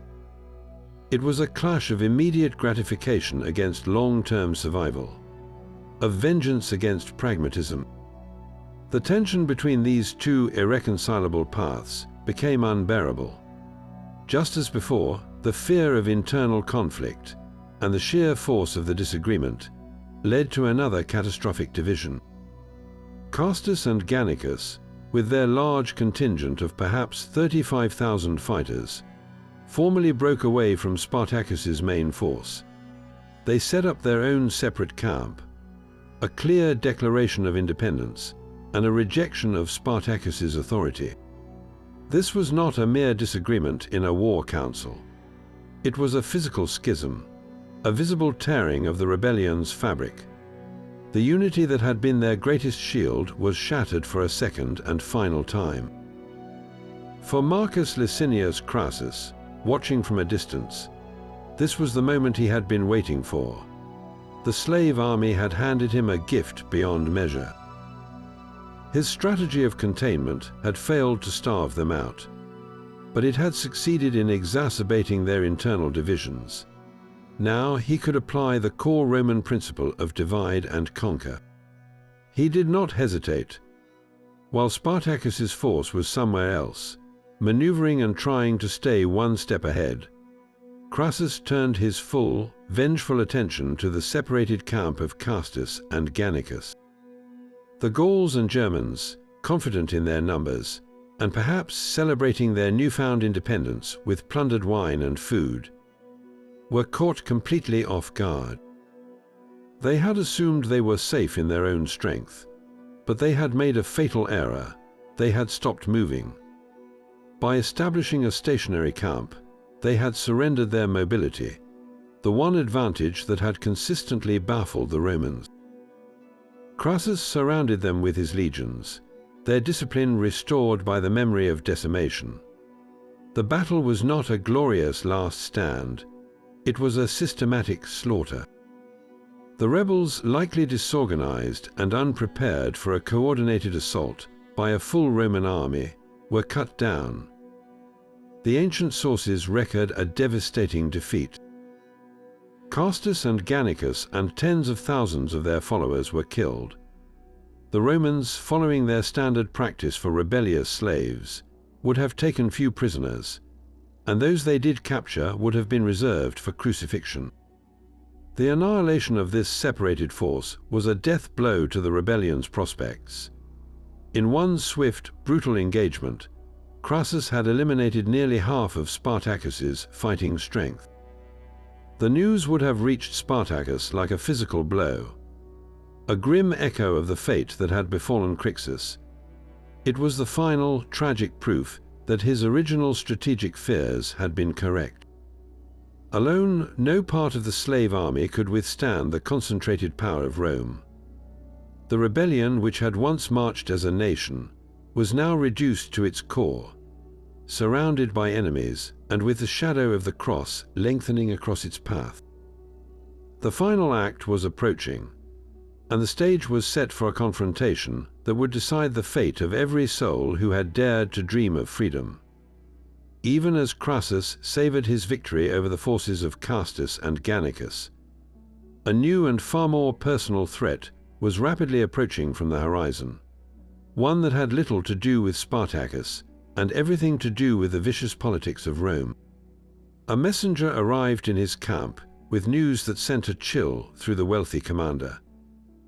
A development that was in many ways more alarming than any rebel stratagem. The Senate, growing impatient with the war's duration, and perhaps still distrustful of Crassus despite his recent success, had made a momentous decision. They had recalled not one, but two other major generals to Italy. From Spain, the famous Gnaeus Pompeius Magnus, known to history as Pompey the Great, was already on the march with his battle-hardened legions. And from Macedonia, the competent Marcus Terentius Varro was also being summoned. This was not a gesture of support. It was a blatant insult, a clear signal from the aristocratic Senate that they did not believe Crassus, a self-made man of money, was capable of finishing the job. For Crassus, this was an existential crisis of a different kind. His entire motivation for taking this command had been to win the military glory that had always eluded him, the one form of prestige his vast fortune could not buy. His rival, Pompey, was everything he was not, a young, charismatic aristocrat who had been hailed as a military prodigy, earning his agnomen Magnus the Great through spectacular victories while still in his 20s. Pompey was the Senate's golden boy, and his arrival would inevitably mean that he would swoop in at the last moment, claim credit for the final victory, and rob Crassus of the triumph he had worked so hard for. The war against Spartacus was suddenly no longer just about crushing a slave rebellion. It was a desperate race against time to secure his own political future. He could not allow Pompey to steal his glory. This political pressure ignited a new and terrifying urgency in Crassus. He could no longer afford the patient, grinding strategy of containment. Every day that Spartacus remained at large was a day closer to Pompey's arrival. He needed a decisive final battle, and he needed it immediately. He began to drive his legions with a relentless fury, pushing them to hunt down Spartacus's remaining forces with an intensity they had not yet seen. The Roman net, which had once been methodical, now snapped shut with frantic speed. Crassus's scouts fanned out across the region, and his main force marched with forced haste, determined to corner the slave general before the illustrious Pompey could even set foot in southern Italy. Spartacus, for his part, understood the shifting dynamics perfectly. He knew that the approach of other Roman armies, while a dire threat, also presented a potential opportunity. The arrival of Pompey might cause confusion, or even lead to rivalry between the Roman commanders that he could exploit. Some sources suggest he even attempted to march north to intercept Pompey's forces before they could link up with Crassus, hoping to fight them separately as he had done with the consuls. But Crassus's aggressive new tactics left him no room to maneuver. The legions were closing in too quickly, cutting off his avenues of escape. Gradually, Crassus succeeded in pushing Spartacus and his remaining followers, a force still numbering in the tens of thousands, but now weary, hungry, and surrounded toward the southern coast of Italy, into the region of Lucania. The final confrontation was now inevitable. Forced by the ambitions of a Roman senator, who feared his rival more than he feared the slave army standing before him. The stage was set for the last battle, a clash that would be fought not just for freedom, but to decide which Roman would be remembered as the savior of the Republic. Forced into a final confrontation with no remaining avenues for escape, Spartacus made his last strategic decision. He would choose the ground upon which to meet his fate. He turned his weary but resolute army to face the advancing legions of Crassus near the Sila River in southern Lucania, in the year 71 before the Common Era. The location was not an accidental one. By positioning his forces with the river at their backs, Spartacus was employing a classic, desperate tactic known to military commanders throughout history. He was eliminating the possibility of retreat, not just for himself, but for every man standing with him. This was a deliberate act, a way to forge the entire army into a single, unbreakable instrument of will. There would be no backward glances, no thoughts of flight. The river at their back meant that every soldier understood the stark equation of the coming fight: victory or death. The scene that morning was charged with a grim finality. The rebel army, though diminished by the recent schisms and hard campaigning, still presented a formidable sight. At its core stood the veterans, the men who had escaped from Capua and fought their way across Italy. They were surrounded by thousands of others who had joined the march for freedom, a diverse multitude now united by a shared understanding of what was at stake. Across the field, the Roman legions of Crassus deployed with their customary discipline, their armor and standards gleaming. This was not the overconfident militia of Glaber or the plague-weakened force of Varinius.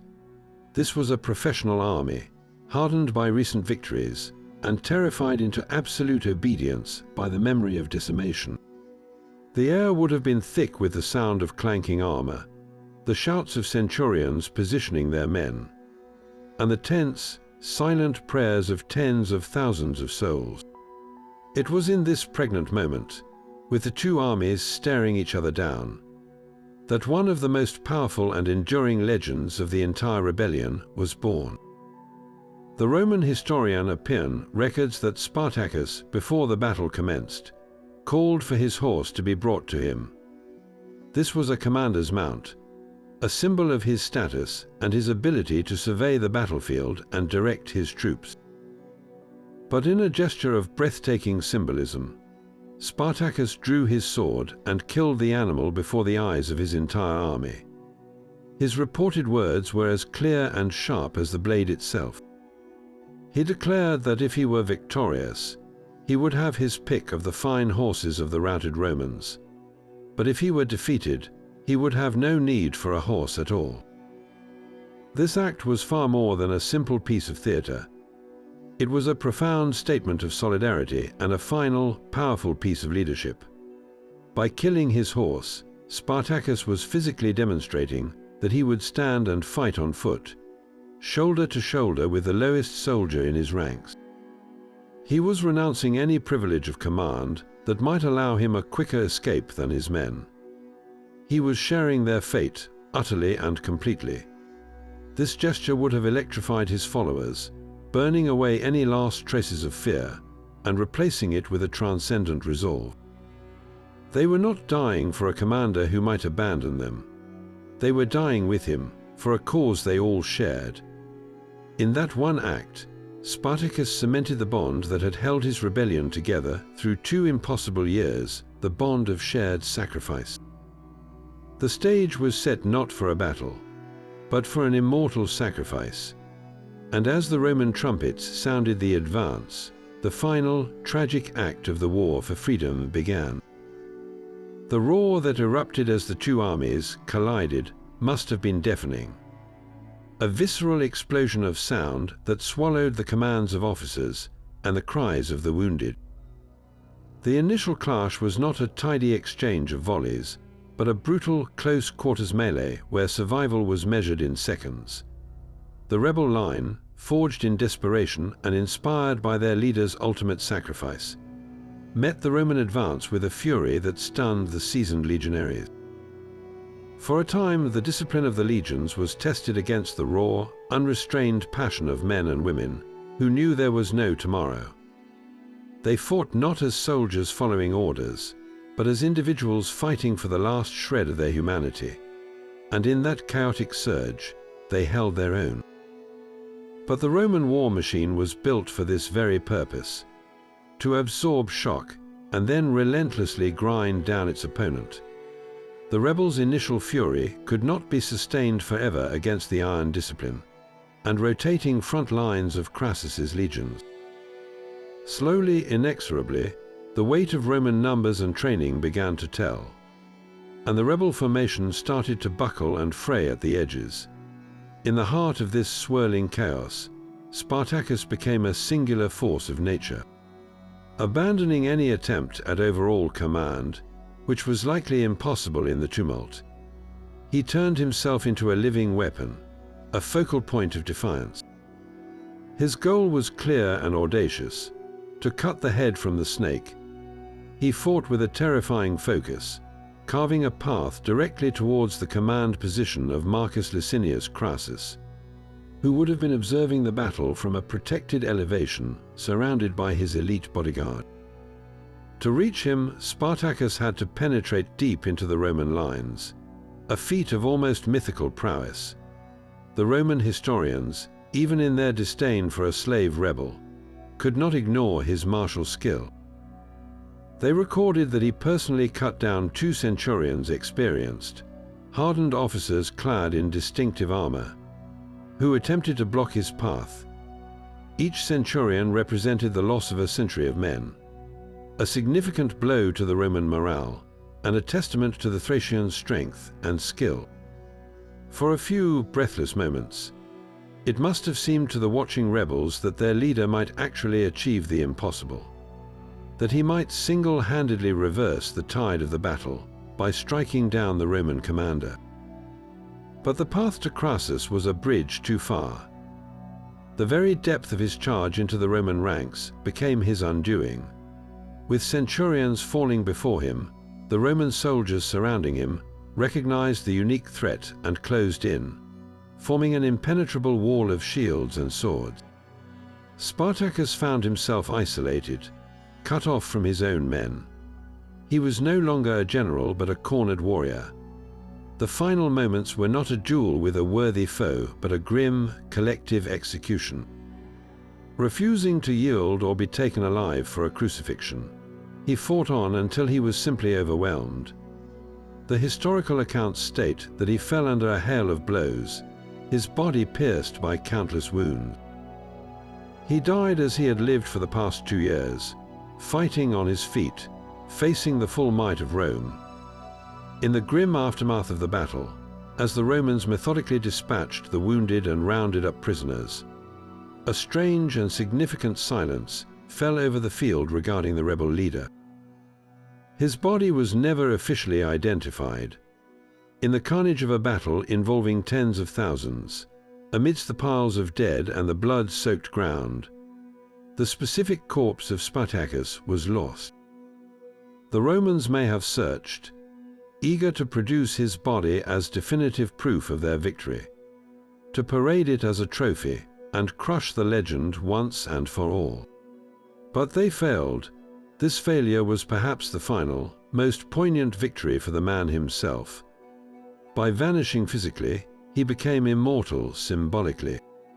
The absence of a body allowed hope to flicker in the hearts of the oppressed across the empire. Whispers spread that he had not truly died, that he had escaped to fight another day. It transformed him from a defeated rebel into a perpetual specter, haunting the Roman conscience, a symbol that the desire for freedom could never be entirely eradicated, even by the most total of military victories. With their leader gone, the remaining rebel resistance collapsed completely. The battle turned into a wholesale massacre. The rebels, trapped against the river with no means of escape, were cut down without mercy. The Roman legions, their bloodlust up and their discipline absolute, showed no quarter. The field became a slaughterhouse.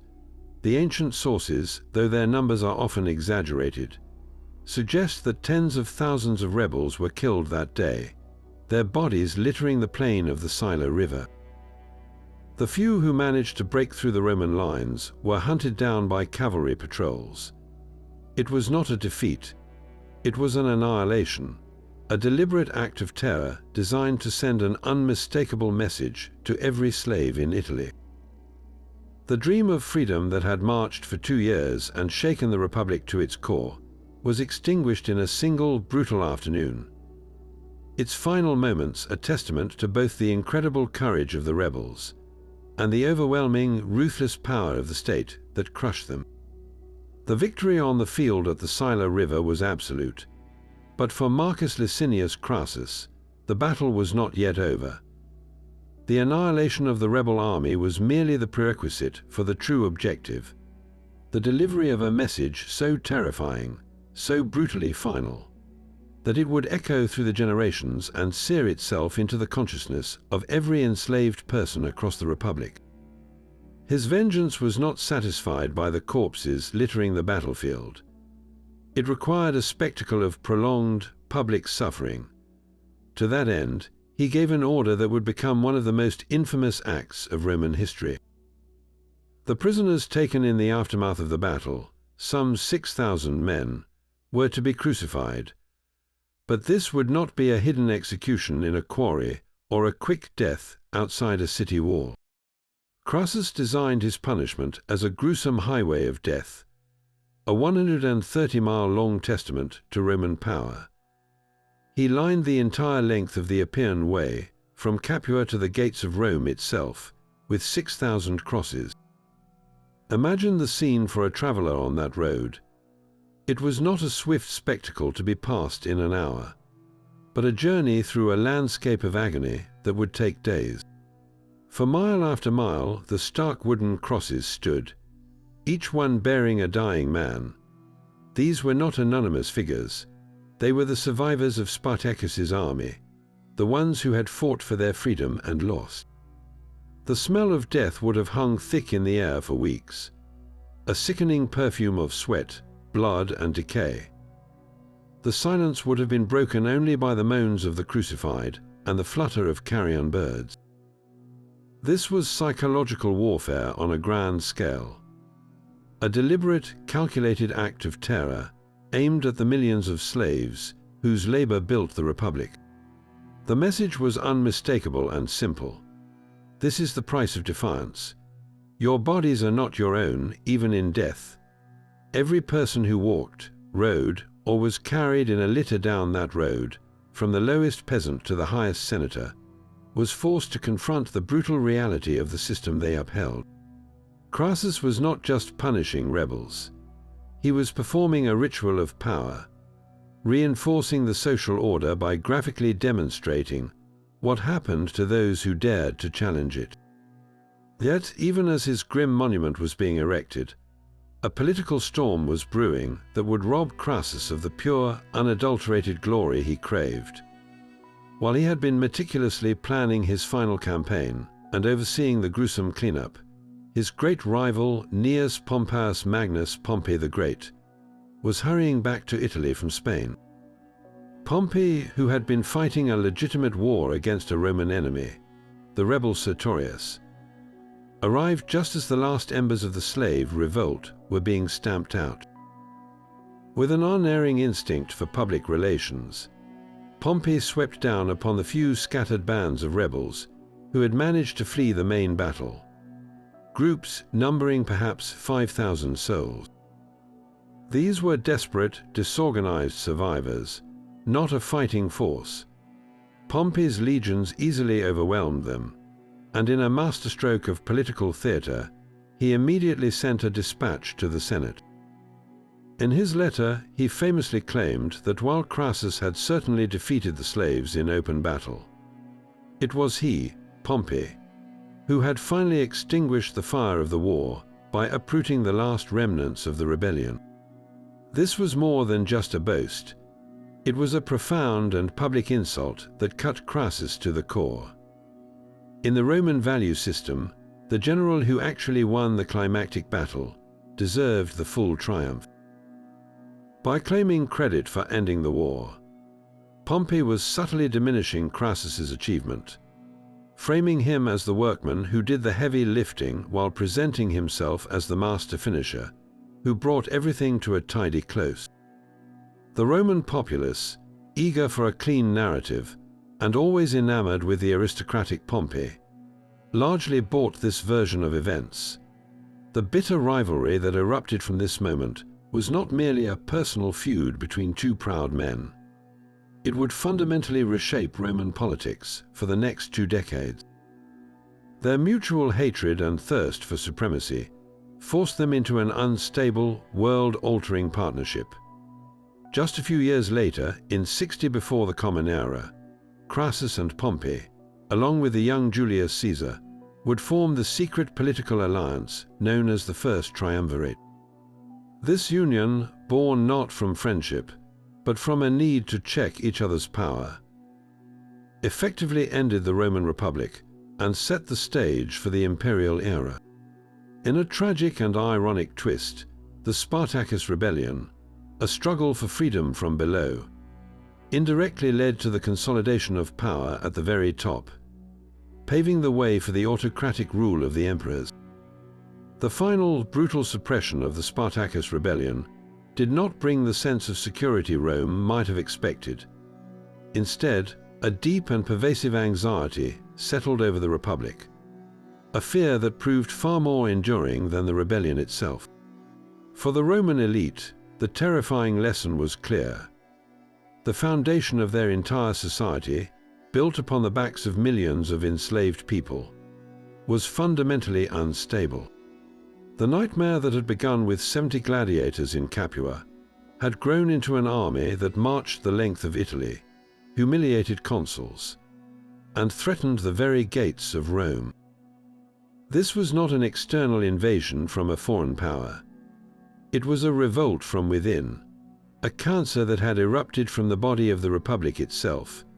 The psychological impact was profound. Every wealthy Roman landowner, relaxing in his villa, could no longer look at the slaves working his fields without a flicker of dread. Was one of them a future Spartacus? The rebellion had demonstrated that the difference between a docile servant and a vengeful warrior was not a matter of nature, but of opportunity and leadership. This pervasive fear manifested immediately in the legal and social sphere through a dramatic tightening of control. The Senate, seeking to ensure such a rebellion could never happen again, enacted a series of brutally repressive laws aimed at shattering any potential for slave organization. The primary tool was terror, and the 6,000 crosses lining the Appian Way were just the beginning. Laws governing the treatment of slaves, while always harsh, became even more severe. Restrictions on the movement of slaves were tightened, and the ability for owners to grant freedom, known as manumission, was curtailed. The goal was to limit the size of the freedman population, which was seen as a potential source of support for future revolts. Perhaps most significantly, the Roman state began to take a more direct interest in the management of large slave populations. While they stopped short of dictating to individual owners, there was a new, unspoken understanding that extreme cruelty might be counterproductive, not out of compassion, but out of a cold calculation for self-preservation. The slave was still property, but he was now property that had proven it could bite back. And this necessitated a more cautious, if not kinder, approach to management. Paradoxically, this climate of fear also prompted the first flickers of what we might cautiously call reform. though not out of any sense of moral enlightenment. Some of the more pragmatic aristocrats recognized that sheer brutality alone could not guarantee security. If treating slaves like animals risked turning them into desperate rebels, then a modicum of improved conditions could be seen as a wise investment in social stability. We begin to see the emergence of writings from agricultural experts of the era, like Varro, who advised landowners that it was more profitable to treat slaves with a degree of basic humanity, providing adequate food, clothing, and even allowing them to form family units, because a contented slave was a more productive and, crucially, a less rebellious slave. This was not human rights, it was risk management. The idea was to remove the fuel of desperation that a figure like Spartacus could ignite. While these were minor changes that did little to alter the fundamental evil of the institution, they represent a direct, pragmatic response to the shock of the rebellion. An attempt to build a more resilient prison with slightly more comfortable chains. The political aftershocks of the victory were just as significant as the social ones, fundamentally altering the landscape of Roman power. While the slave army was destroyed, the rivalry between the two men who claimed credit for its destruction was only just beginning. Marcus Licinius Crassus, despite his meticulous and ultimately successful military campaign, found his triumph poisoned by the political maneuvering of Gnaeus Pompey. Pompey's boast that he had extinguished the war by mopping up a few thousand survivors was a masterstroke of propaganda that infuriated Crassus. The two men, now the most powerful figures in Rome, were locked in a bitter struggle for prestige. Their mutual hatred was so intense that they could not even agree on the traditional political courtesies, bringing the business of the state to a standstill. This political deadlock was so dangerous that it forced them into a reluctant, unprecedented alliance. In 60 before the Common Era, along with a young and ambitious politician named Julius Caesar, they formed a secret pact known to history as the First Triumvirate. This was not a formal office, but a private agreement to pool their influence and control the Republic. It was, in essence, a three-man dictatorship that effectively sidelined the Senate and the traditional republican institutions. The rise of this triumvirate is the ultimate, tragic irony of the Spartacus rebellion. A war fought by slaves for freedom from autocratic power resulted directly in the concentration of even greater power in the hands of a tiny elite. The personal ambitions of Crassus and Pompey, supercharged by the glory they reaped from crushing the slaves, led them to dismantle the very political system they claimed to defend. The rebellion had exposed the weaknesses of the late Republic, its vast inequalities, its political corruption, and the volatile ambition of its generals. In the end, the slave war did not destroy Rome. It helped accelerate its transformation from a republic into an empire. The fear Spartacus inspired in the ruling class made them more willing to sacrifice their liberty for the sake of order, paving the way for the age of emperors that would follow. The man who fought for his own freedom thus, inadvertently, became a catalyst for the loss of freedom for all Romans. And so the legend of Spartacus was forged not in his victory, but in his ultimate defeat, a defeat so profound it would paradoxically ensure his immortality. His story is the ultimate paradox. A man who died a slave, his body lost on a bloody Italian field, yet who achieved a form of freedom that transcends time itself. We have followed his journey from the oppressive gloom of the gladiator school in Capua to the sun-drenched slopes of Vesuvius, where a spark of defiance became a wildfire. From the brilliant tactical maneuvers that humiliated Roman praetors and consuls to the final, tragic stand at the Sila River. His rebellion was far more than a simple slave revolt. It was a sophisticated military campaign led by a commander who understood Roman warfare better than the Romans themselves. a 2-year-long testament to the fact that the human spirit, when fueled by the desire for liberty, can summon courage that defies all logic and odds.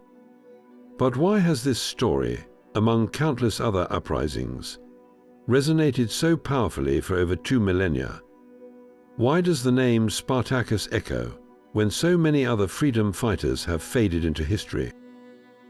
The answer lies in the profound symbolism of his struggle.